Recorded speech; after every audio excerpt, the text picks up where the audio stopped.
everybody, welcome to the Fire It Up with CJ show. Today we're talking about happiness. Yay! And we have Randy Taran here, who's the founder of Project Happiness and who has written a book recently called Emotional Advantage, Embracing All Your Feelings to Create a Life You Love. And we're also going to start off the segment by talking about her interest in happiness and a movie that she did called Project Happiness. So welcome, Randy. Thank you. So nice to be here with you. Yeah, so tell me what started your look into happiness? What prompted you to look into this? Well, it's started in a very personal way. Actually, it was sitting across the kitchen table with my teenager who was pushing food from one side of the plate to the other and suddenly said to me, Mom, I want to be happy, but I don't know how. Hmm. And that just kind of rocked me to the core. Like, how Mm. could you not know about happiness? You're a teenager, you know? Mm-hmm. And also, um, I think so much of my identity at the time was in creating, a place where everyone could find their happiness. Mm. And then to see that it was like, what what is really going on here? So it was, first of all, you don't want to see your child suffer, you Mm-hmm. know? That is the worst thing in the world. And it was a huge wake up call. Every cell in my body was aching to help. Like, what can I do to help this child? Mm-hmm. And I started looking for the resources that I was familiar with, like books, like magazine articles, whatever. Nothing, nada, zip, no resonance. So how could I help? I started speaking to experts and was shocked to find out that the World Health Organization had said that stress was, at that point, it was the second leading cause of disability worldwide. And that's for, you know, any gender, any socioeconomic background, and any age. And that's what got me, Mm-hmm. any age. So it's That disability. So what does that mean? There's two It's things that like cause. suffering, Uh, cause of suffering, that causes people to not function in their normal way. mm-hmm. Um, and now it's the number one cause, even bigger than heart disease. So, I started looking further into it, like where would there be any resources? And I found Harvard had the science of happiness, which happened to be the most popular course. I mean, great, but why was that not available to younger people, right? So that began my kind of quest. And then I thought, what do teens resonate with? Well, it's video, it's film, whatever. And it happens to be that my background was film. So I thought maybe we could start there. And at that time, I was um, doing, some volunteering for the Dalai Lama Foundation. And that opened up some doors to me to gain access. So, what if we could bring kids together from different parts of the world? Because this is a global conversation. And what if we could have them help one another discover what is the nature of lasting happiness? So we actually did put this together, and the kids had the opportunity to interview George Lucas, Richard Gere, a neuroscientist, Richard Davidson, and have a private audience with the Dalai Lama in Dharamsala, Mm-hmm. India. So it was an incredible year. And they discovered so much, as did I, so much so that we wanted to share it in what we thought would be a little book. But then, as you know, one thing can lead to another, and it ended up I wanted to have everything in that book that was missing, to help other teens. And it became the Project Happiness Handbook, and the documentary won awards around the world. So it struck a chord. And then people started asking for more information. Educators, like, is there a curriculum that goes with this? So I brought a group of educators and therapists and counselors together, and we built this curriculum. And I'm humbled and shocked to say that it has actually been, excuse me, downloaded in over 100 countries around the world. And and then we thought, okay, we've got the kids taken care of. What about adults? Everyone needs this information. We live in anxious times, So we thought the best way to reach them was through social media. And therefore, we started figuring out what is a way that adults can get this educational information. It's coming from the science of happiness, mindfulness, and neuroscience, but in a way that was easy and, fun. So therefore, we came up with Mindful Monday, Gratitude Tuesday, Wednesday Wellness, Thoughtful Thursday, Freedom Friday, getting rid of those limiting beliefs, Social Saturday, we need one another, and then Sunday Soul, returning back to, our inner compass. Mm-hmm. And that's grown over the years much more than I had ever dreamed of. And now we reach over 2.5 million people on social media. So what does that say? Everybody wants more happiness. And what happens on the Mindful Monday or Tuesday thoughtfulness on your social media sites? When are people just sharing what their thoughts are, or what is it? What is it, a journal? We actually have a meme. So it's like a visual, a quote or a saying with some inspiring picture in the background. And then underneath, we usually have some tips or strategies or something from the science, just to help people kickstart their day. And I call it a vitamin for the soul. It's just That's great.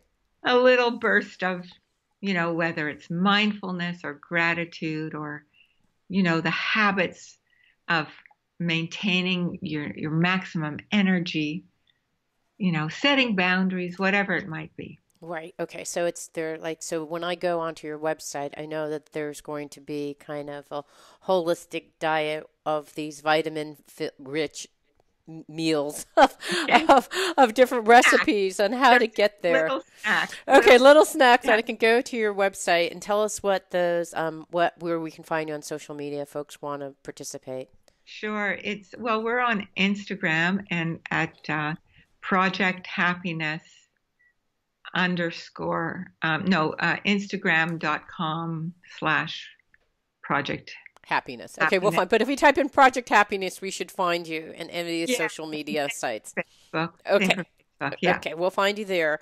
And then I wanted to ask, in the movie that this award-winning movie that you created, and I'm interested in two sides. One is that the kinds of questions that were illuminated from the teens that were asking the questions, and kind of your main takeaways from the answers that you got from all these luminaries. Yeah, great questions. And so the teens were asking, what is lasting happiness?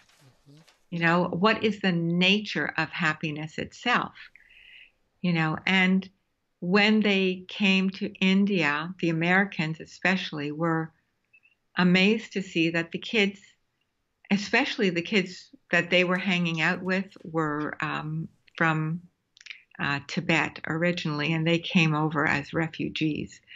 So they had nothing, not even their parents. They were living together in this school / orphanage, you could say, because the kids really had, their parents were not there. And they had nothing in the way of material things, but they were happy, and they were grateful and full of life and full of hope and vitality and caring about one another.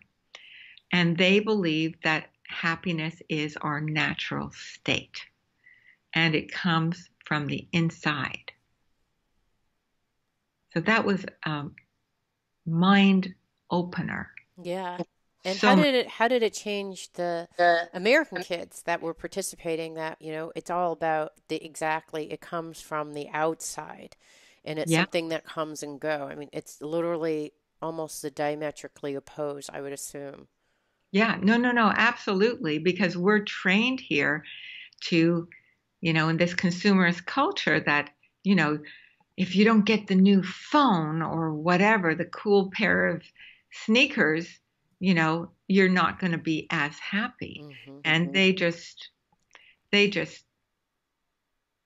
slashed right through that way of thinking to open themselves up to something else.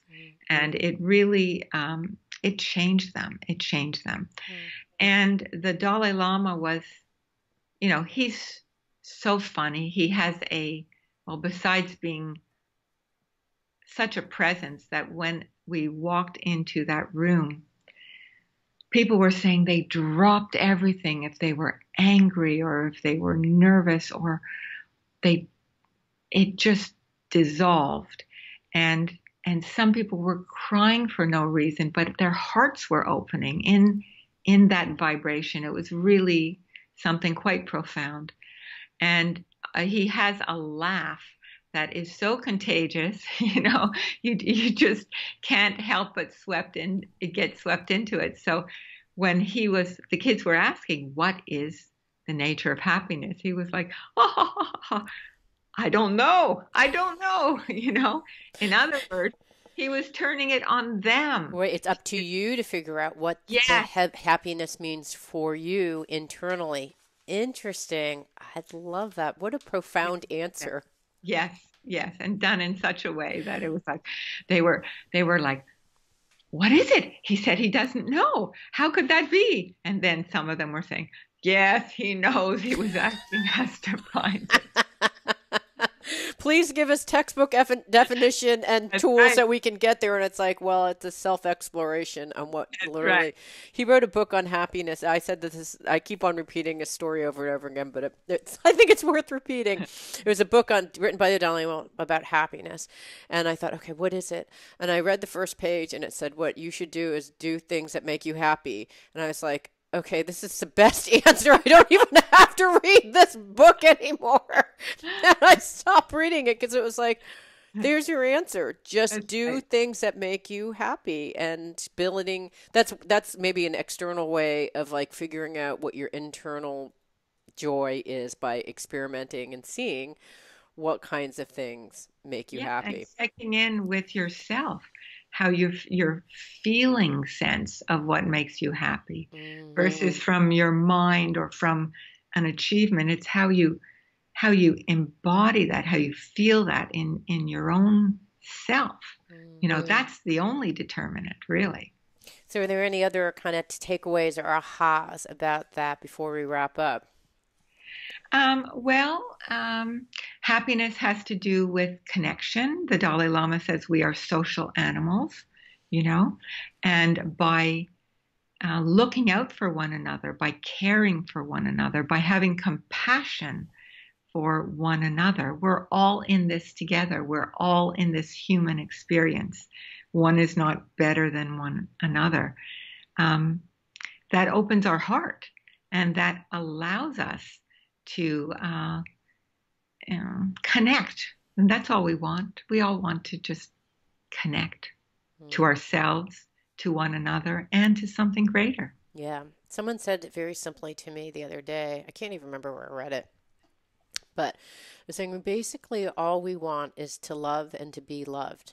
I mean, it's a different way of saying exactly, the similar kind of Yeah. sentiments, but that's at the very core of our nature. That's we're animals, we're humans, we like to be in group and connection and to love and be loved. I think that that is simply it. So I love that you have social Saturdays because I think that Yes. that is so important. And I love that that the children had, or the teens were able to have that transcendent moment.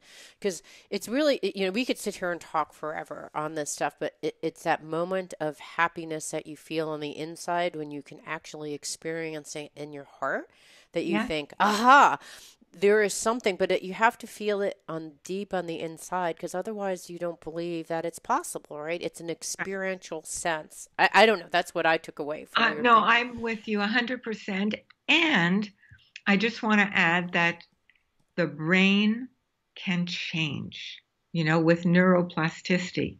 We can actually, happiness is, it's a quality we all have, but we can increase our happiness because it is a skill that can be built. And how do we change the brain? Through the thoughts and activities that we regularly practice. So if we practice connecting to others, if we practice gratitude, that's just a simple one. Grateful for the little things in life, for, the magic of nature all around us.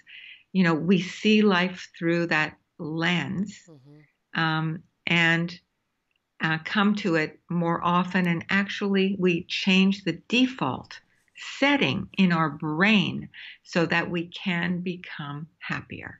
I love it. And that's like a perfect setup for our next segment. Yay. Okay. So in the second part of our conversation, I wanted to talk more in detail about some of the different things that you said. It's like, how do we make happiness a habit? What does the neuroscience and research say about happiness, and specifically about emotions, which is the topic of your most recent book? We've been talking to Randy Taran, the founder of Project Happiness. You can find her on Instagram, Facebook, social media.